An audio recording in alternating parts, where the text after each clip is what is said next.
नमस्ते।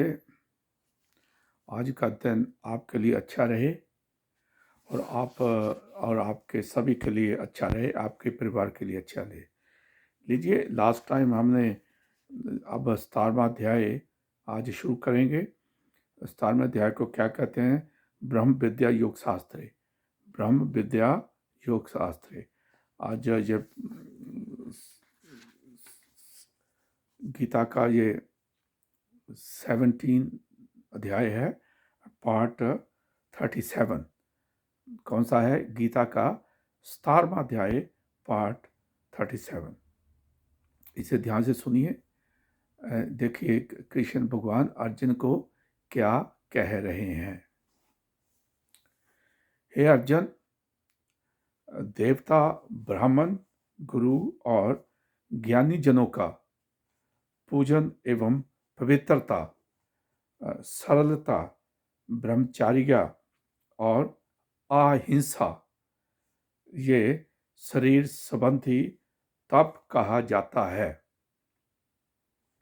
तथा जो उद्वेग ना करने वाला प्रिय और हितकारक एवं यथार्थ भाषण है, और जो वेद शास्त्रों के पढ़ने का एवं परमेश्वर के नाम जपने का अभ्यास है, वह निसंदेह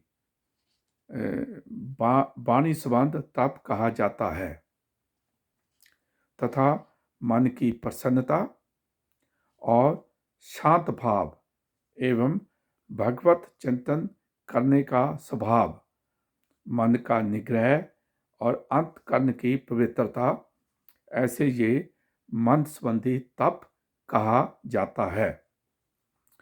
परंतु हे अर्जुन, फल को ना चाहने वाले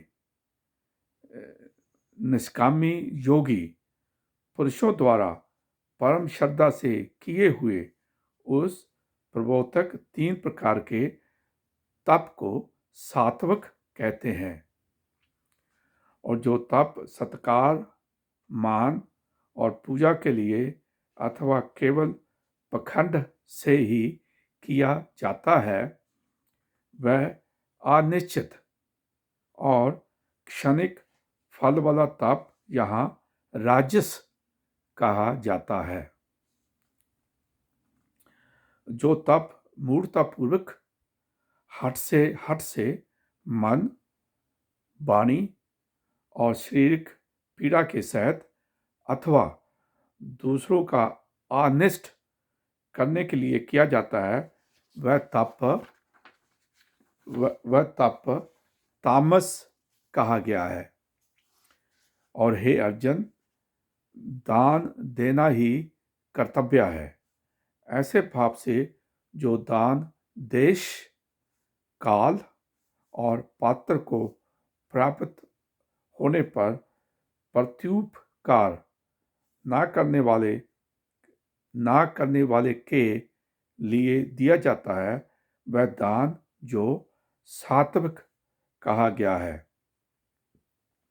और जो दान क्लेश पूर्वक तथा प्रत्युपकार के प्रयोजन से, अर्थात बदले में अपना संसारिक कार्य सिद्ध करने की आशा से अथवा फल के उद्देश्य रखकर फिर दिया जाता है, वह दान राजस कहा गया है। और जो दान बिना सत्कार अथवा त्रिसपूर्वक योग देश काल में कुपात्रों के लिए, अर्थात मांसादि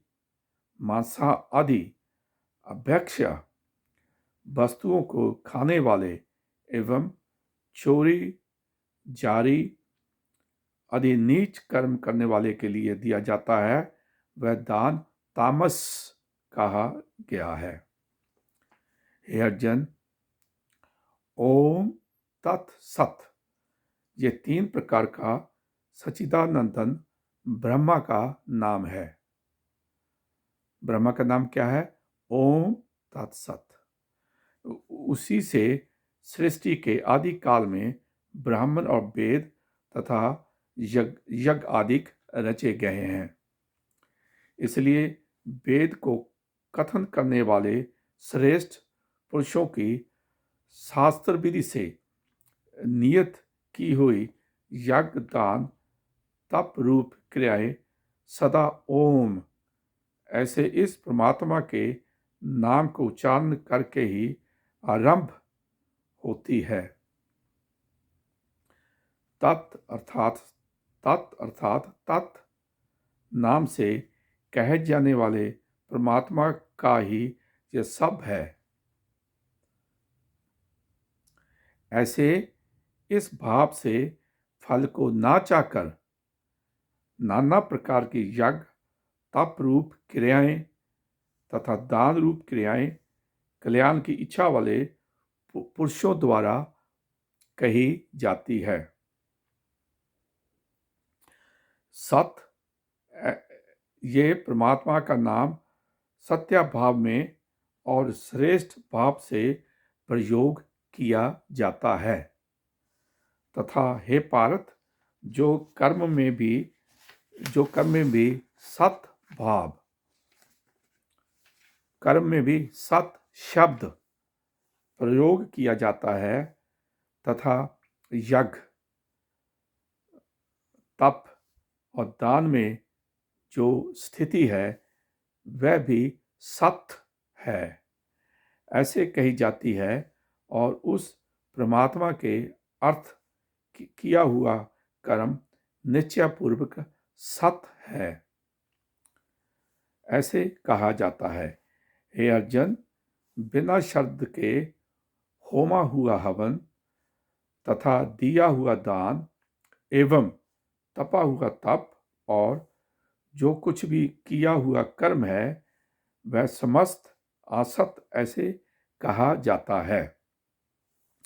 इसलिए वह ना तो इस लोक में लाभदायक है और ना मरने के पीछे ही लाभदायक है। इसलिए मनुष्य को चाहिए कि सच्चिदानंदन परमात्मा के नाम का निरंतर चिंतन करता हुआ निष्काम भाव से केवल परमेश्वर के लिए शास्त्र विधि से नियत किए हुए कर्मों का परम श्रद्धा और उत्साह के सहित आचरण करे। इति श्रीमद् भगवत रूपी उपनिषद एवं ब्रह्मा विद्या तथा योग शास्त्र विषयक श्री कृष्ण और अर्जुन के संवाद में श्रद्धातर विभाग योग नामक 17वां अध्याय आज समाप्त होता है। ये आपने गीता का 17वां अध्याय के बारे में सोचा समझा, इसके ऊपर आप विचार करना।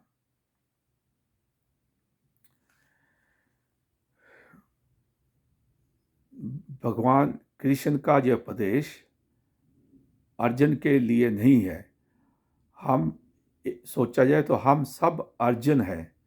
हमें भगवान का उपदेश चाहिए ताकि हम सुखी से रह सकें। सनातन ये बड़ा पुराना धर्म है जो कि सदियों से चलता है। सनातन का मतलब है ये था और ये कभी ख़त्म होने वाला नहीं है। इसे कम किया जा सकता है। जैसे कि भारत में बाहर से लोग आए, उन्होंने ज़बरदस्ती हमारे पे ये इस्लाम ठोक दिया और कई गरीबी की वजह से इस्लामिक धर्म अपना लिया, लेकिन सनातन धर्म को वो ख़त्म नहीं कर सके और ना ये ख़त्म होगा। ये बड़ा दयालु है, यह सभी को बराबर समझता है और सभी से प्रेम करता है। जानवरों से, दरख्तों से सभी को प्रेम करता है, क्योंकि ये सब उसी का, श्री भगवान कृष्ण जी का ये संसार उसी का संसार है। उसने हमें पैदा किया है और जो भी हमारे पास है सब कुछ उसी के लिए है और उसी के पास चला जाएगा। आपका धन्यवाद, शुक्रिया। अब मुझे इजाज़त दीजिए, आपसे फिर मुलाकात होगी। आज का दिन आपके लिए और आपके परिवार के लिए अच्छा रहे।